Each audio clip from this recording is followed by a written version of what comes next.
Welcome to Umoja Voice, our monthly program with me, Marie Ndale.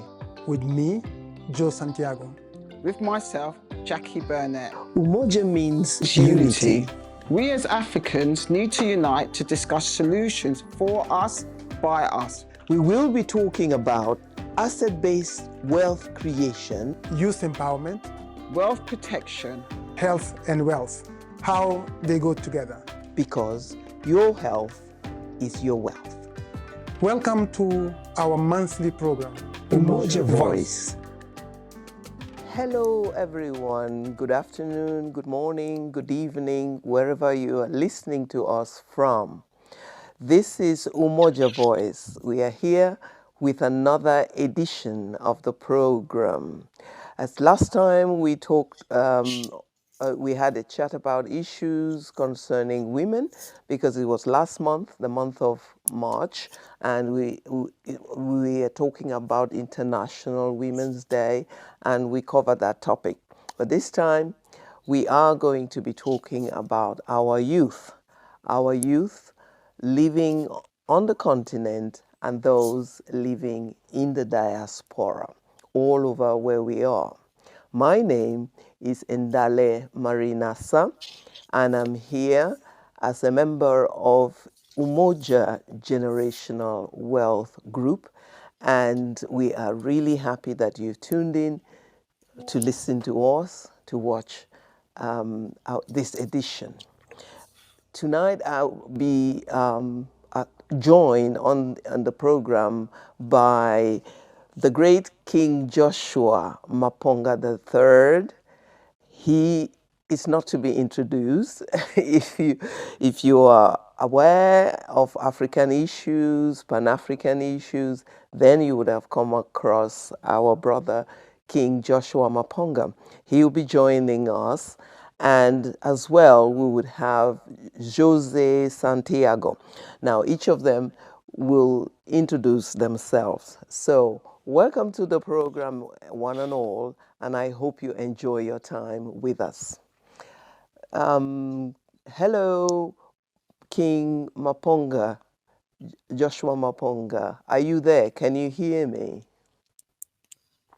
I can hear you loud and clear, and you're looking lovely in your black colors there. Thank you. Yes. I think I write and I talk. That's all I do. I think that's a big CV for me. Well, we are always enthralled to read and to read from you and listen to you. So, where are you calling in from today?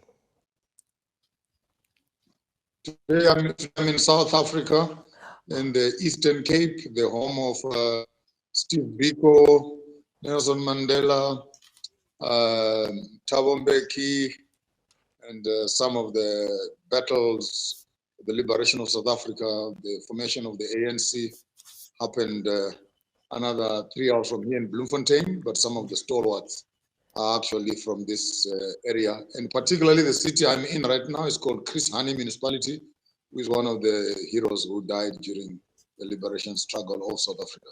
Okay, all right. They call it You Queenstown. are welcome. Queenstown. Yes, welcome to the program.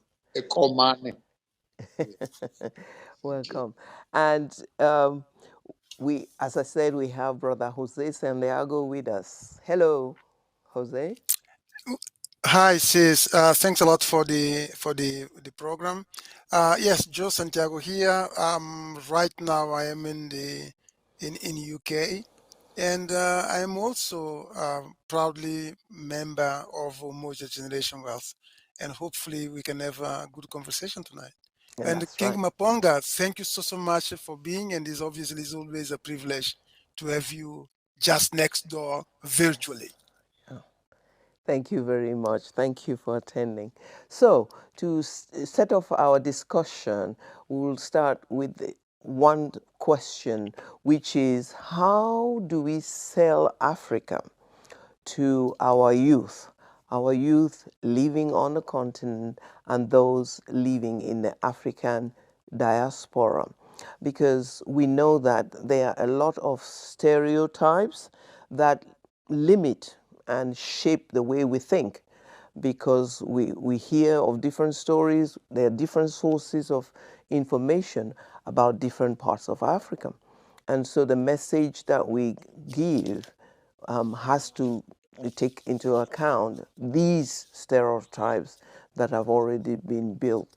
So how do we sell our precious motherland, our continent, to our youth, those living here or those living in the diaspora and those living on the continent?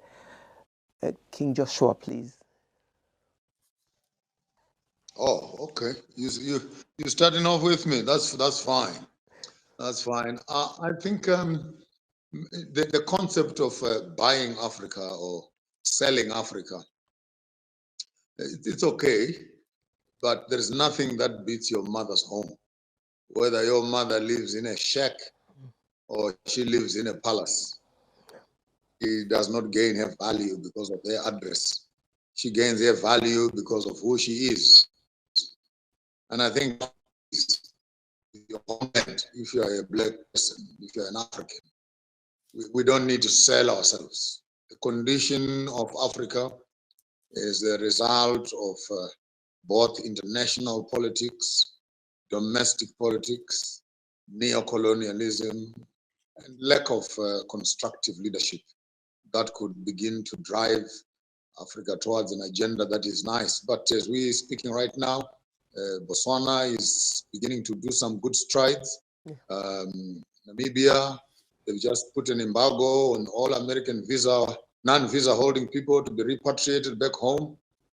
Kenya has opened its borders to those that want from the diaspora to come in, because the oldest human head was found in Kenya. They call themselves the cradle of humankind, and they want to accept all people, particularly the Africans, back into Kenya. Ghana has come up with a beautiful policy. If you are in diaspora and you want to settle in Ghana, doors are open. Zimbabwe is also having a conversation in that line. You know, Bob Marley was here as our independence musician, and we are still lobbying with the government that they should be friendly towards those that are friendly towards them. Yeah, but I'm also excited to mention in particular Niger, Burkina Faso, and Mali. And I think as of yesterday, I began to see some other interesting developments in Cote d'Ivoire and other neighboring countries that are within ECOWAS that are also beginning to move towards the centralized African, Pan-African space. Yeah. Any Pan-Africanist, any African child in diaspora who loves reading history, my challenge to you is that this time around, don't read about history. Come back here and make that history. Come and become part of the transformation of Africa. I know many people are waiting on the day when Africa will have African banks, African, this, African education, African agriculture. You're waiting for the perfect moment to come and enjoy the spoils. But the question is, before we get there, who will have sacrificed to build that Africa that you want? You're coming from America, you now consume burgers, you now consume French fries and chips and etc. You want your Coke and you want your caviar, you want your Nike techies, you want your Hermes bags. Now I'm so glad that as of last week we discovered these things are worth $10 and less. So basically there's nothing to be floating around in terms of you thinking that if you're in the West, you're able to get the best products. Because now we've just discovered some of those best products are actually manufactured in the country, that is China. So how do I market Africa? I market Africa because of its culture. We have an opportunity which is conducive for Africans. We have beautiful food, organic and natural. We have beautiful, beautiful people that look like you. It's a space of learning and education with unlimited opportunities on brands. Right now we have Facebook, we have TikTok, we have Instagram for the IT guys. Come to Africa and start your own Afrigram. Come and start your Afribook. Come and start your AfriTalk. And the market is as huge as China is. 1.8 billion people waiting for those that have skills, technology, education, means and resources to begin to move into the food and agriculture industry, technology industry, and move into the commercial and educational spaces, health and services, even basic engineering, construction, space, education, whatever you want to do, innovation, aviation, robotics. You are dealing with a market that is totally untapped with lots of resources that can be beneficiated on the mining sector also to create new products. So if you are looking to building legacies for your grandchildren, I surely recommend get as little education or as much education as possible in America and in Europe. Make your way to Africa, identify a country, look at your talents, and see how you can convert your talents into treasure. I thank you. Thank you very much for that. Yes, it is very, very important to come and make that history rather than read about it. This is the time for us to do that. But then, um, what about the issue of financial resources? Because you would say, yeah, we're encouraging you to come back. There's this potential. There are opportunities. But then we do know that, well, there are some stories of people who have made that move, come on over, and they get shocked or they get disappointment. Is it because their expectations are too high, or is it because the mindset that they come along with is maybe unbalanced? It's not, they don't look at issues for what they are, but then the expectation is, oh, we are coming from this place where things work this way, and so the expectation is that it should work like that. So, how is the mindset important for our youth who are coming back, and even for our youth who are living on the continent? Because the influences are there, have come over. The world is a global place now, and so um, there are different concepts and different ideas that people have migrated and thought about. And so, how do we tackle that issue of them thinking, well, we don't have enough money to do this, we don't have enough money to do that? Because that would be the case for a lot of our youth in Africa, is that they don't have the financial backing to be able to take advantage of these opportunities. Maybe it's different for our youth coming from the diaspora. Do they have the means to come and be able to exploit the opportunities? On the top side, we want to start off with the idea of the resilience of the Caucasian vis-a-vis the resilience of the African. When the colonialists came here at the turn of the 17th and 18th century, they braved the lions, the snakes, malaria, yellow fever, drowning in rivers, tropical diseases, and even possible death by the local communities. Mm-hmm. Now, if you can look at the 5 or 6 problems I've mentioned, all those problems are no longer there. You now have a different kettle of fish, which is the political oligarchies, the guns that you might find here and there. In some cases, it's a matter of security and financial stability that you are mentioning so elaborately. Yes. However, I would like to advise the young people that if you want to come to Africa, do your research and do it good. That's it. The colonialism process worked in various forms. The first group that came here is what we call the explorers, who came to look at the land. They were just tourists, basically. They were looking at the Victoria Falls, the Mosia Tunya, they gave it a name, looked at Tanganyika, looked at the River Nile, looked at Cape of Good Hope, looked at the Great Zimbabwe, and they were writing their diaries. And after writing all those diaries, the second group of people that sent were missionaries. Missionaries came talking lots of gospel and loving Jesus, getting people away from their pagan practices into the modern thing. It was very innocent. It looked like it was just a religious transformation. And whoever accepted Jesus, then they were given scholarships, they were given opportunities to travel to the West. And then the last group that came were the mercenaries. And the mercenaries were now coming with guns to take on. And just behind them, the investors, the inventors, and business community. So if you look at that strategy in terms of how colonialism happened, and you're looking at the African in diaspora who wants to come and take over Africa, you cannot short circuit the process to be discussing how do we bring investors here or how do we bring religious people here. We don't want any more churches. We have enough churches. We are not looking for explorers. We've done enough exploring.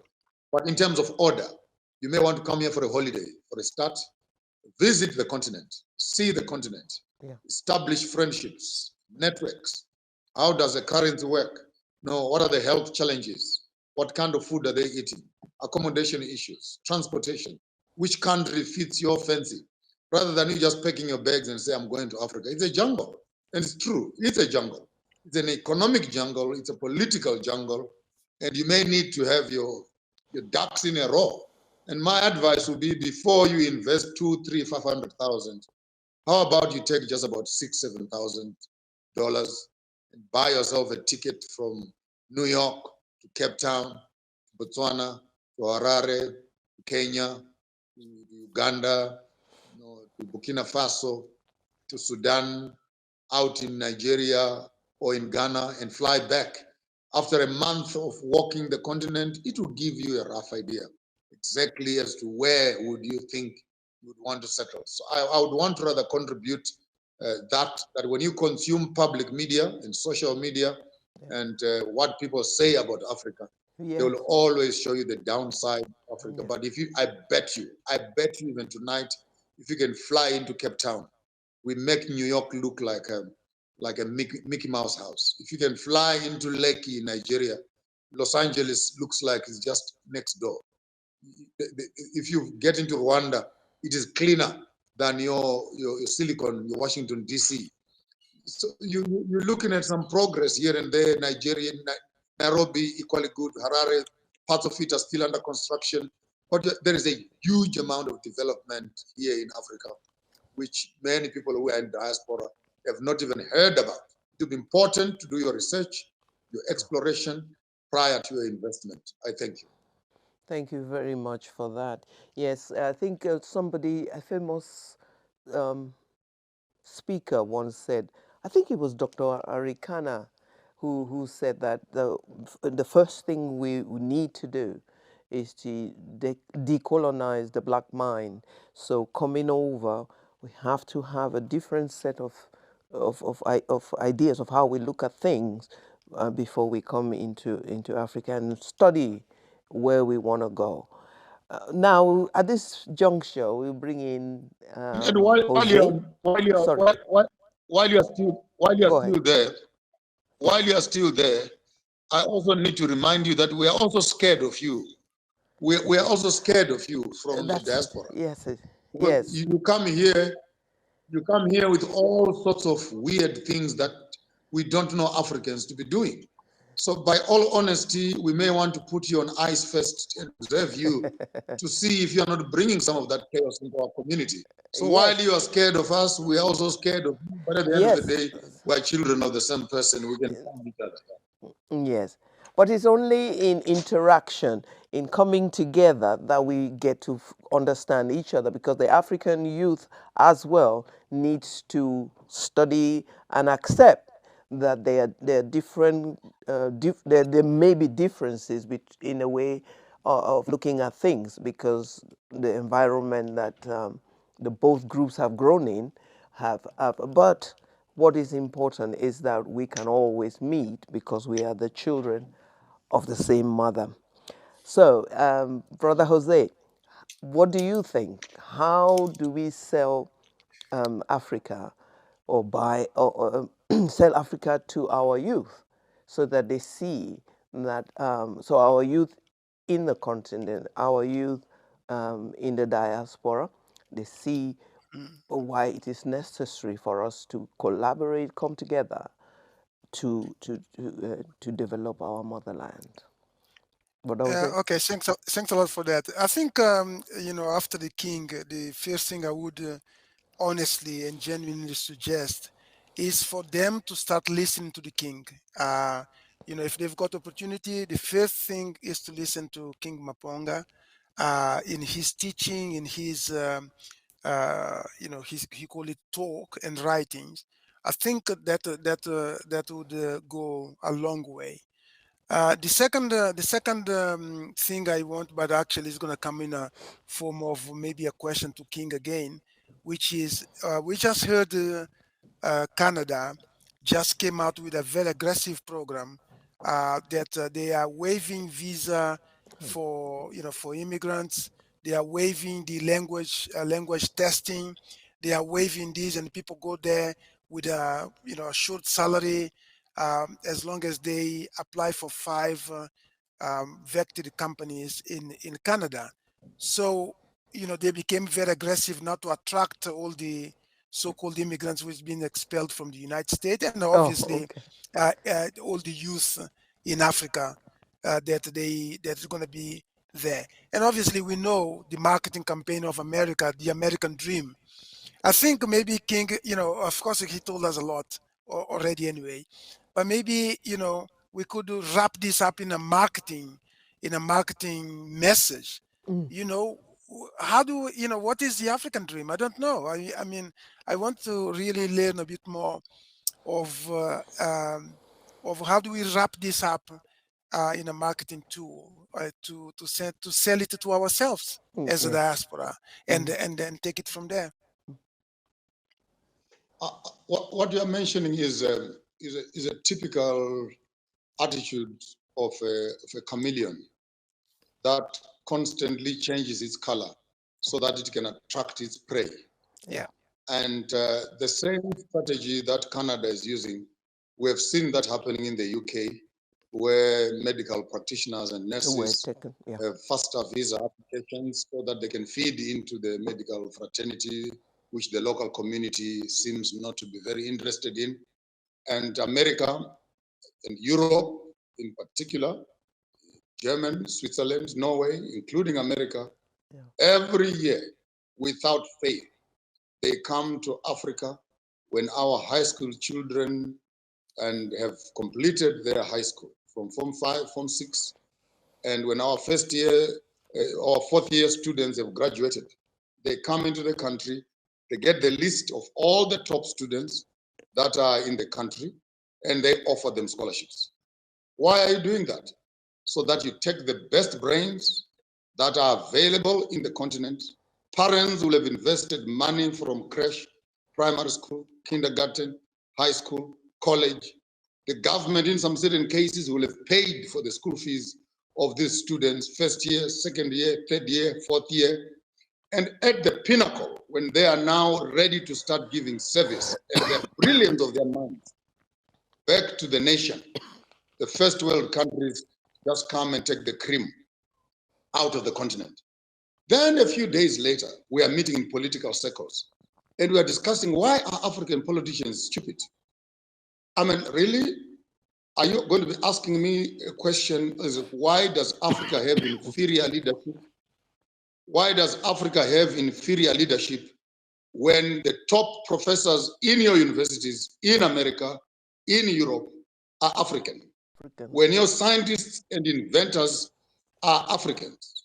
When your servicemen in your countries are Africans? So maybe we need to look at it again, that the Canada trap, we have been there in the past. And for sure, the intellectual community that has options, that they can study in Asia, they can go to Europe, they can go to America, and they have all these carrots that are being dangled on their heads to decide where they want to go with their lives, like some of us who are average students, who are going to be struggling with the system, because even to get a visa is a non-starter. You won't even have the necessary requirements terms of visa requirements. So for me, it is an old trick in the book of how the first world must actually be brought to the ICC, the International Court of Justice, that we can't be arguing the poverty of Africa, yet the Western world is involved constantly in taking the best that Africa is producing for itself. I think it's genocide, what I call intellectual genocide or intellectual migration. So again, we're going to be seeing the Americans or the Africans who are in America, who are the best of Africa. And by the way, while I'm there, let me remind you that during the slave trade, they were not just collecting poor people. They were collecting two types of people. Naturally, strong men and strong women who would make it across the ocean. Number two, they were looking for royalties. They were looking for royalties so that they could diffuse the political stronghold of the community. So many of what we call Negroes there in America or Black Americans there in America, they need to be reminded they belong to those two groups. Either you come from a strong genealogical background or you come from a royal house. That's why many of them are obsessed with this, king that, king this, king that. There is something in their bloodline that calls them back home. The crime scene is not only in terms of us losing our resources to China, Europe, and America. Yes, resources are going, and Africa is becoming a ghost mining town where they're just digging sometimes indiscriminately because of corrupt governments. And then we can never wonder why is, in my traditional language, you can't wonder why is the alcohol at the back full of so much drag. It is full of unprocessed things. When you were drinking the top side, you were not mixing it before you drink it. You know, in my village, when you're drinking your alcohol, traditional one, the sledge kind of goes to the bottom. Yeah. And before you drink, it's always a tradition that you need to shake the calabash a little bit. So that while you are drinking the softer, refined one, you also mix it with the raw one at the bottom. But if you are constantly sipping the top and without shaking you cannot argue.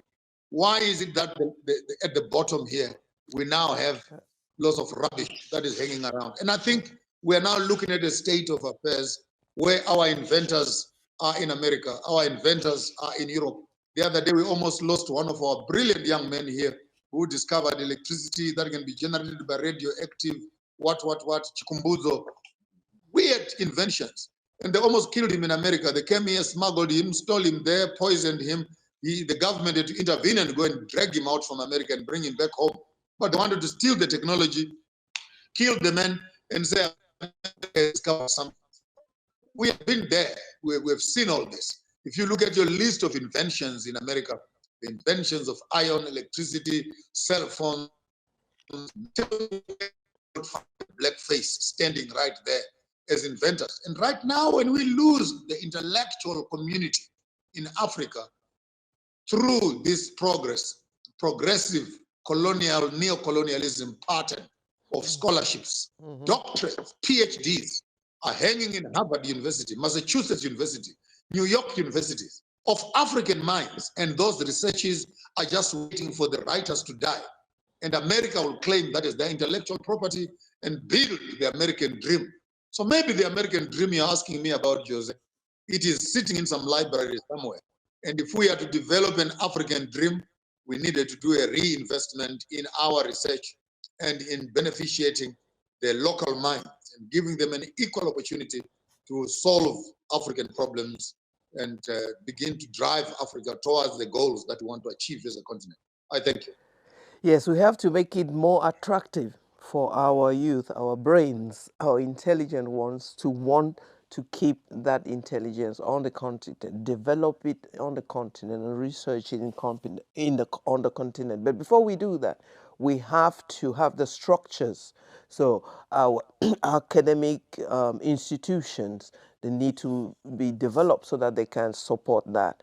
I know that they are snippets of it in different African countries, but those things we have to do. It's been years and years. It's not going to happen overnight. but we have to start somewhere. We can't allow this to continue. But more and more of our youth, I think, through the medium of social media, are getting to slowly understand that the dream is not the dream, but we need to give them that assurance that Africa has it, and we have to come back and invest in our motherland. Okay, so to carry on, we are about halfway through our I'll even discussion. make it. I'll even make it. I'll even make it worse for you. I'll even make it worse for you. What Go on. if the structures? What if the structures are not there? The very institutions you're talking about. Yes. What if they are not there? Are we going to wait for the white men to come back to Africa and set up those systems for us? No, Or we we have to hope set by them. accident, or we hope that by accident, an African leader who has never put his foot in Lisbon and in New York Yeah. must build a system that is conducive for a New Yorker to come to Africa.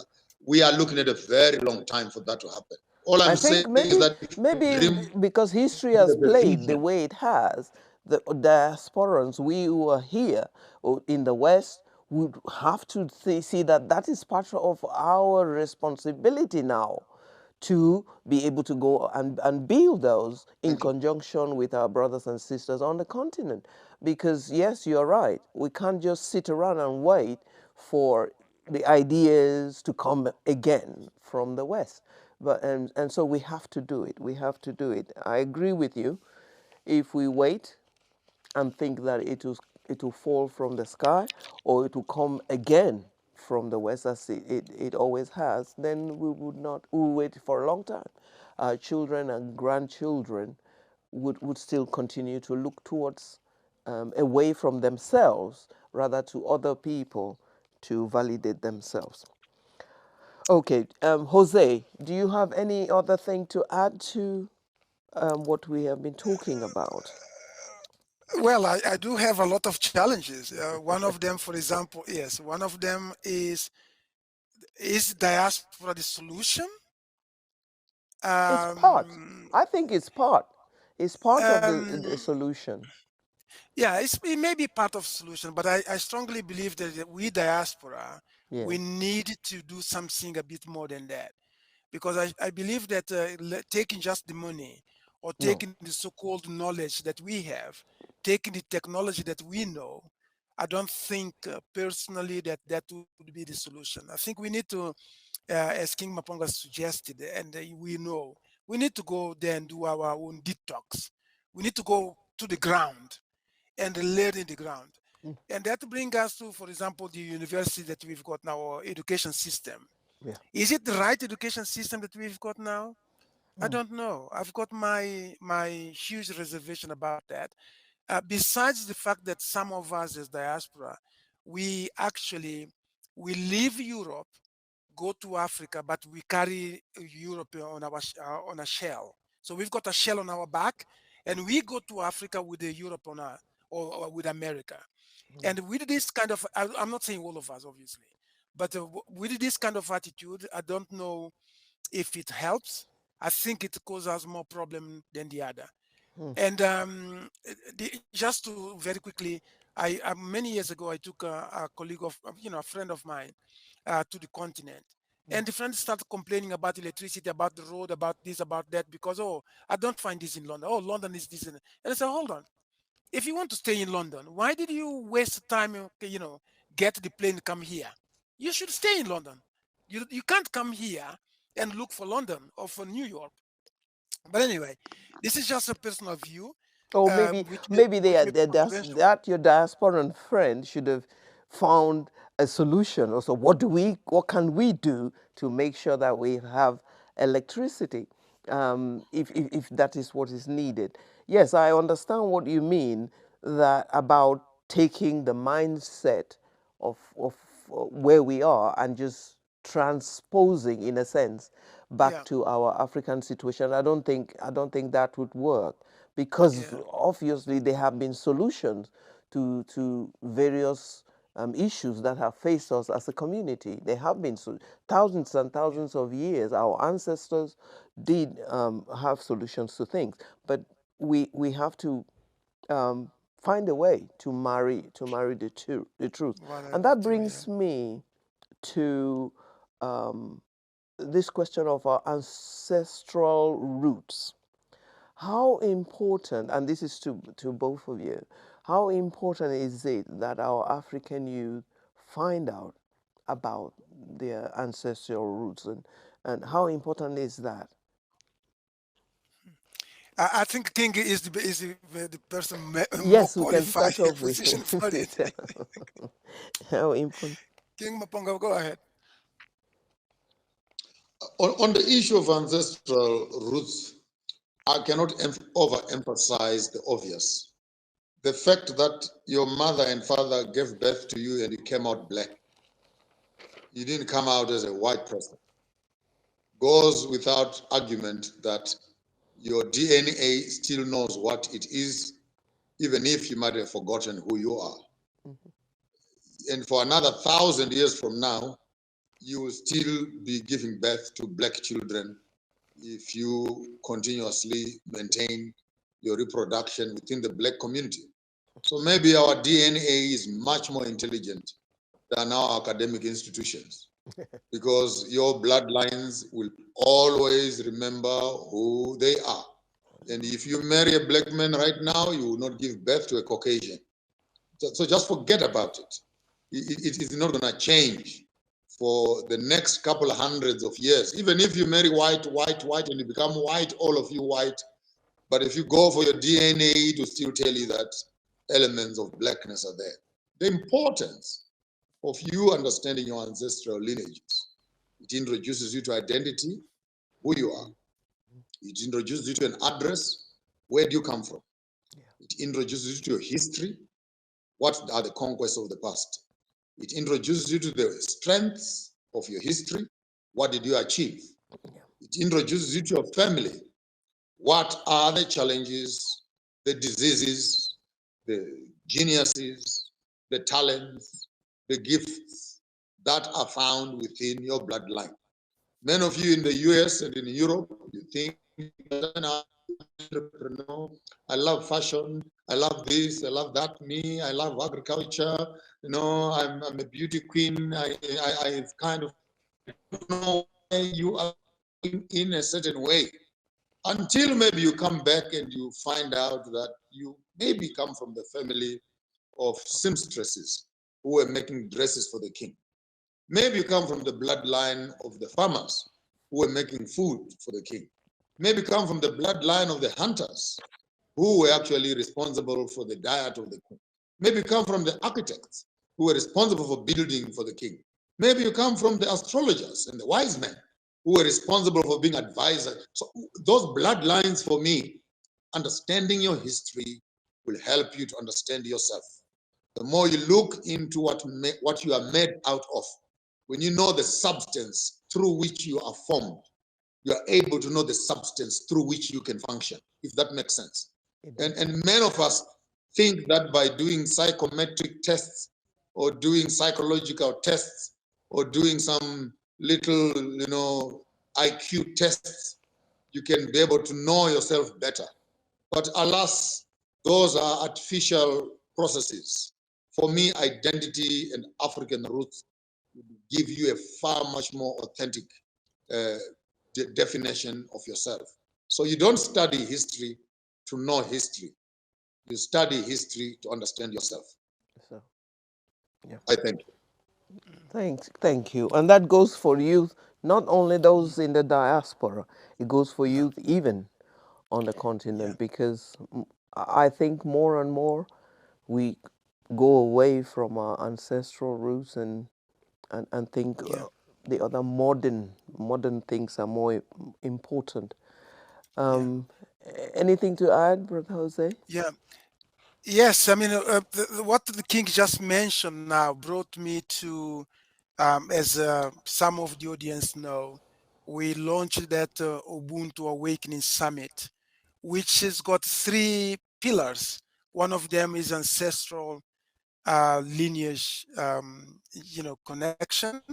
One of them is heritage discovery, and the other one is spiritual awakening.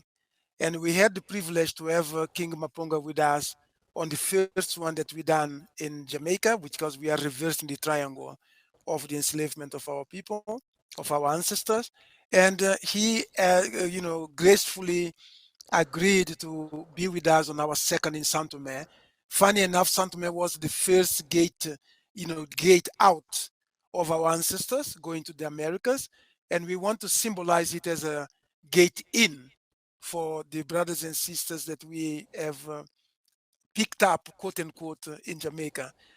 Okay, basically what it is, I mean, King Mamponga just mentioned of your questions anyway, the Yeah, ancestral connection, connection. the ancestral root. Yeah, And obviously, this bring us to the point that in Umoja, we have launched that Ubuntu Awakening Summit, which is basically reversing the triangle of the yes, transatlantic enslavement of our people. yeah, But more importantly, is that this summit got three pillars. One of them is obviously ancestral root connection, ancestral lineage. The second one is heritage discovery yeah, for each and every one of us. And third is spiritual awakening. So these, take us, activities like those to invite all diaspora to start going to the continent, as he has suggested. yeah. Learn a bit of the continent, Uh-huh. mingle with the culture, learn about the food, learn about the dancing, the way people live, the way this environment, because this is something that you cannot get from the media. This is not something that you can get from a newspaper or whatever. You need to go there and experiment Honest. it Yeah, yourself. So this year, as we said, we're doing the reverse of the triangle. Last year we went to Jamaica. It was yeah. fantastic. We Yes. had the King Maponga with us, and Dr. Mhm. Arikana, And and Mutu Rosa, and many others. And this year, King Maponga and Dr. Arikana, both of them have Grish. confirmed that they're going to be with us in Saint Tome. Saint Tome was the gateway, out of our ancestors, the The first first one. hub, yes, Yeah, the first hub. the And this transportation year, of the slaves in the plantations, long exactly, before Elmina, Elmina Castle in Elmina Ghana. Castle, Hmm. So there was a gate out, and now we want it to be gate in, for our brothers and sisters to to come in. So all of us, all diaspora and not diaspora, invited to go to South Tome to enjoy the food, enjoy the flying fish, enjoy the equator line, by the way. So those people who never step in on equator line, you've got the opportunity to have it in South Tome. And And even our African brothers and sisters on the yeah, continent, yes, because you absolutely. know about the fact that our history is not well known by us because of That's true. obviously our educational system. Yeah, And so yes. we had, like you said, the first summit, Ubuntu Awakening Summit in Jamaica last year. And this year, when will we be having the next one in Sao Tome? Yeah, Saint Tome is going to be the 7th to 14th of August this year. So we're going to have a full week. For this, we're going to have 3 days of conferences and discussions and networking and this kind of exhibition. Yeah. And then we're going to have one day, which is a business symposium, where for entrepreneurs, inventors, business people to have the full day discussion and how to make business. And King Maponga said it: 1.8 billion people, and the medium age in Africa is 19 years of age. We So you've have got the youth, consumers yes. We there. have the youth Yes, population. yeah. So you've got the youth, you've got the skill set down there, you've got all the resources, you've got all that you need really to make a difference. Yeah. But before you move to the continent, come in and join us. Yeah. Join us and enjoy Mm. the thing. Yes, to go out 7th with August. like-minded people and commune together, experience life in Africa in a controlled, kind of way, so that we have that experience. Yes. So it's the 7th. Well, you can come on the 6th, it's fine. To the 14th of August. And Sao Tome is a really beautiful island, paradise, with lovely flora and fauna. And so we're really looking forward to experiencing all of these good things together. It must be mentioned that San Tome or Sao Tome, I don't know how you pronounce it. Sao Tome. It is only 2-3 hours away from Nigeria, from Ghana. Yes. So all the northwest countries, literally, this is a conference next door. I mean, to fly from Harare to Cape Town will take me about 3 to 4 hours within the continent, and to fly from Nigeria to Zimbabwe or South Africa takes me 10 to 11 hours. From Nairobi to Harare takes me 4 to 5, 6 hours. And Sao Tome or San Tome and Ghana is literally less than 2 hours, 3 hours. Nigeria, Burkina Faso, Niger, Cote d'Ivoire, Angola, all the coastal lands. If you know you live in the coastal lands and you lost your children to diaspora, I think the meeting place will be San Tome. Some of your grandfathers, you who are now in Americas, died between the mainland and San Tome. You may want to walk back and experience that energy when we come there. And I hope one of the days we'll spend them visiting the ancient slave markets and species, and basically maybe take some of that water and we wash our feet and our hands to remind ourselves of the waters that swallowed our ancestors. I thank you. Yes, thank you. Absolutely. And obviously, yes, King, in the program, there is the Anambo, which is the hub where they harbored our ancestors before they were shipped or reshipped to Brazil and places like those. But just if you allow me, Sister Marie, Sister Ndale, it's just King just before the King went off. He spoke about the ancestral root, ancestral lineage.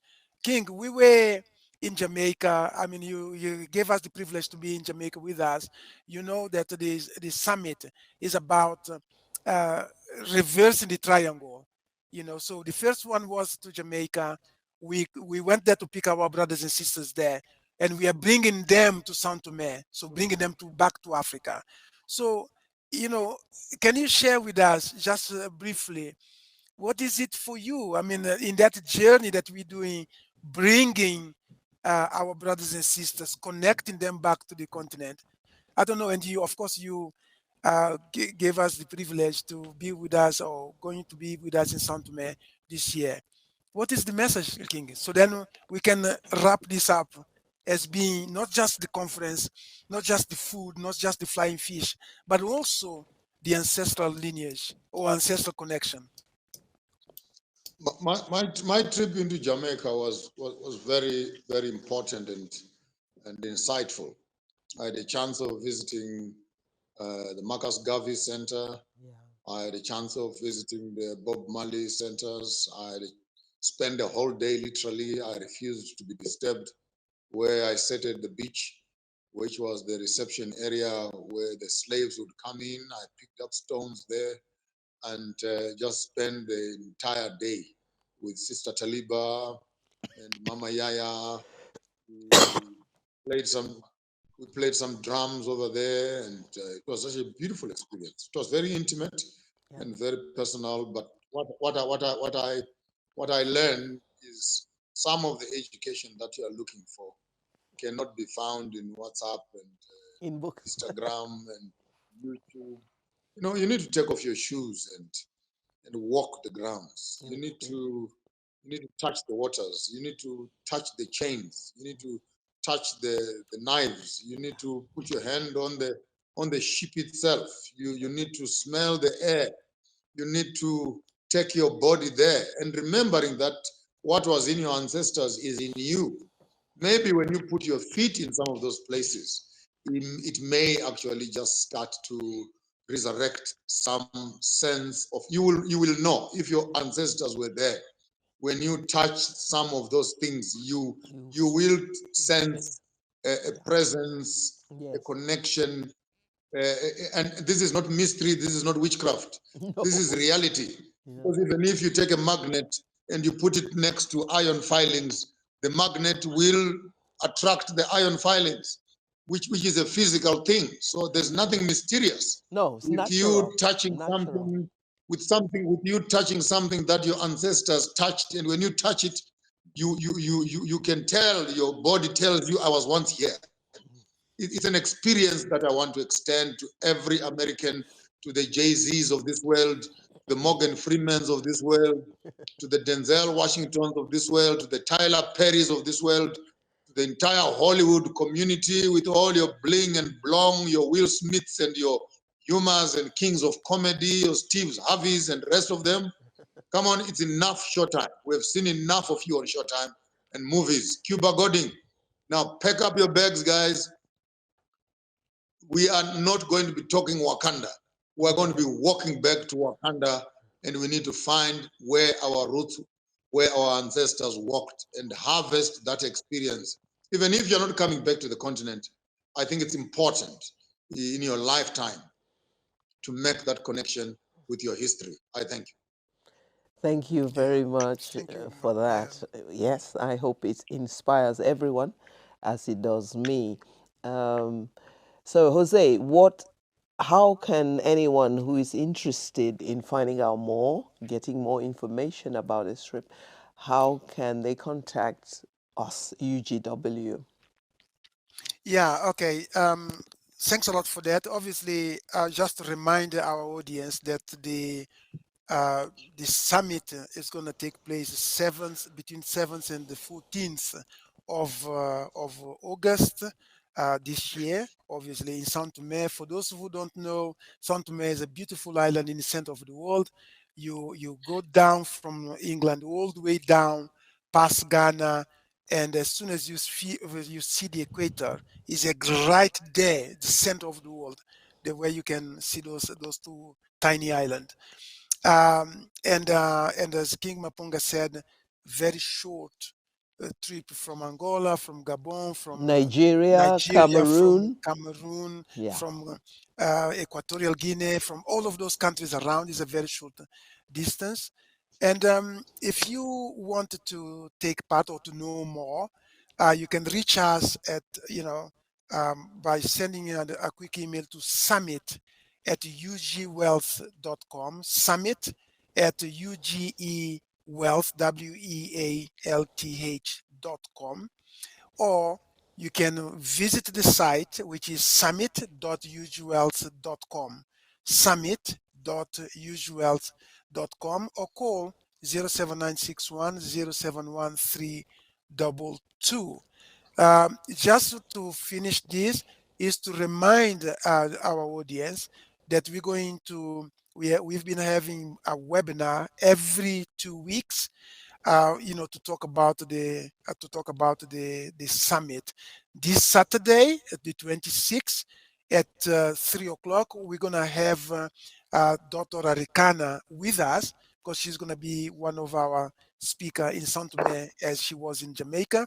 So tune in. You can just go to summit.ugewealth.com, and 3 o'clock UK time, you can see Dr. Arikana. And of course, in a few weeks' time, we're going to invite King Maponga to come and have a chat with us about it as well. As well. Obviously, King Maponga, as I said before, if you want to know something about Africa, about the continent, about whatever, listen to a few things that he has to say, read some of his books, you know.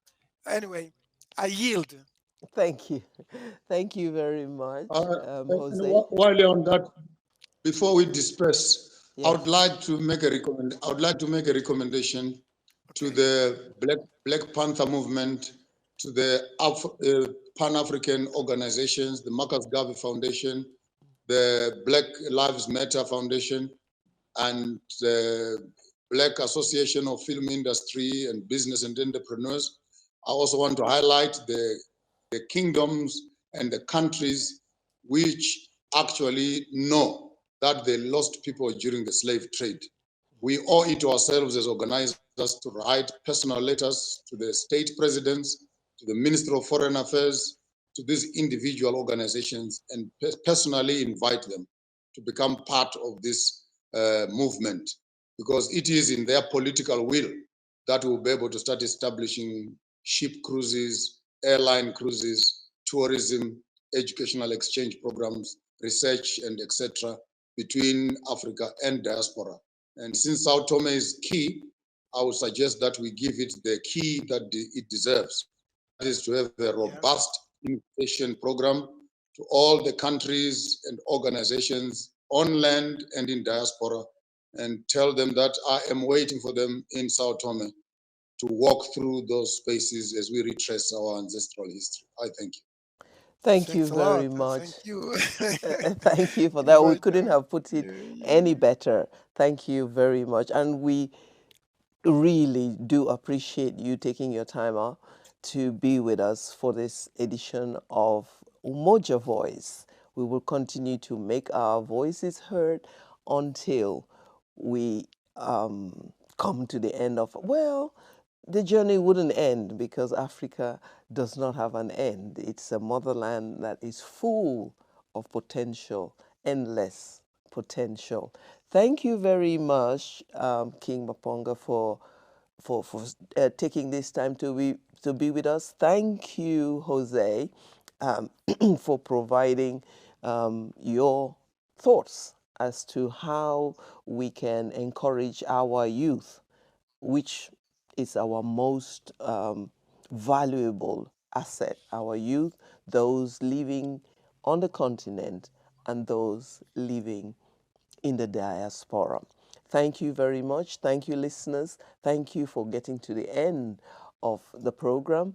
We will hope to see you again at our next edition. Keep tuned. Thank you.